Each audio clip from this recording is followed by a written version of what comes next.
The UK's High Court has just ruled that Tether is property in the first English law post-trial crypto ruling.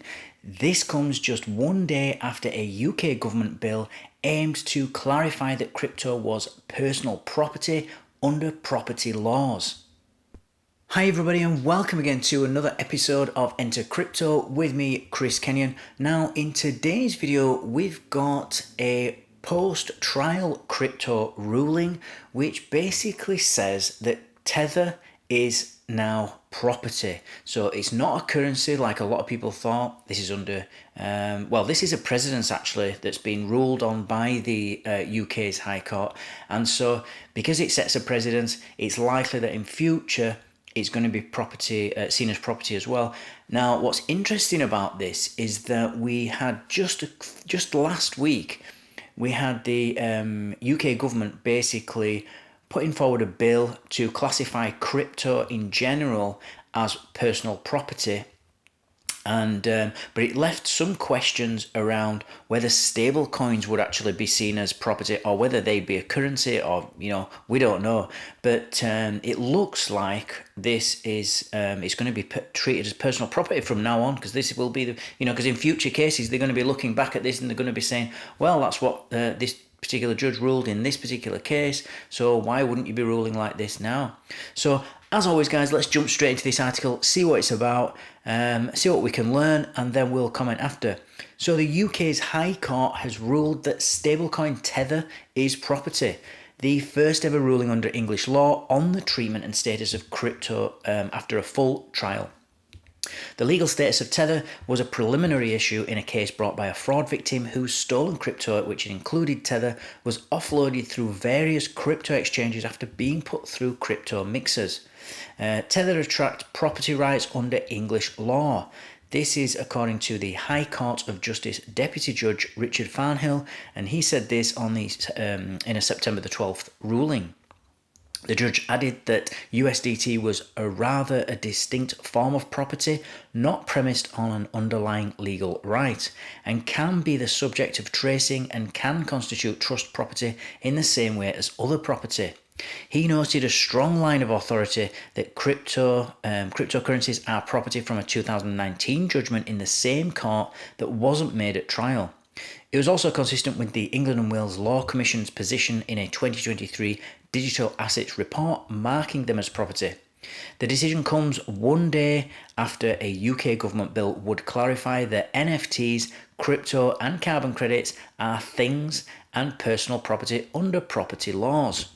So this is the first legal ruling on crypto as property after a trial. So it basically marks the first time that a UK court anywhere, this just happens to be the High Court, has ruled that crypto, and in this case Tether, is property after a full trial.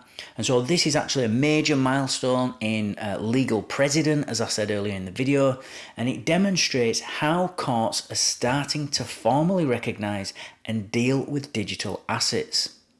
And so what this will do is it will reinforce this idea that crypto, even though crypto doesn't have an underlying legal right like a traditional currency, it can still attract property rights under English law. And so this distinction will open up the door to further legal protections for crypto owners, crypto users, crypto holders, and it'll set clear boundaries on how crypto can be treated in any future, sort of legal disputes.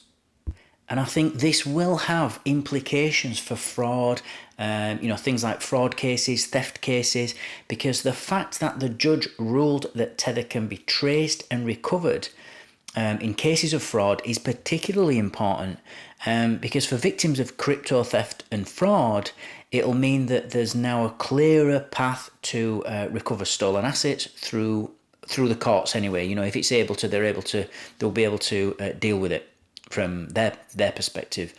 So it actually makes this ruling practical and not just theoretical, which is often the case for individuals affected by crypto related crime. And if you watched my video from Friday, you'll know that this ruling is coming right after a UK government bill that's seeking to clarify the status of digital assets like Bitcoin, Ether, and even NFTs and carbon credits. So all this together is kind of showing that you've got the judiciary and the lawmakers are all working kind of together to adapt to the rise of digital assets and digital currencies like Bitcoin and crypto, and provide a clearer legal framework. So we're having this kind of alignment between everybody within with these broader regulatory moves. And although we've yet to see it, this may actually have an impact on crypto exchanges and other services like that, because for users of UK-based crypto exchanges and wallets, this decision might imply that platforms such as Coinbase, Binance, things like that, companies like that might be more accountable in handling digital assets securely and lawfully. So sticking to the law and stuff like that, they might have more hoops to jump through to be able to do business. But that's all yet to be clarified. That's just me speculating. But the best thing about this particular ruling, in my opinion, is that this is all part of a larger trend with the new laws last week towards legitimising crypto within the established legal system.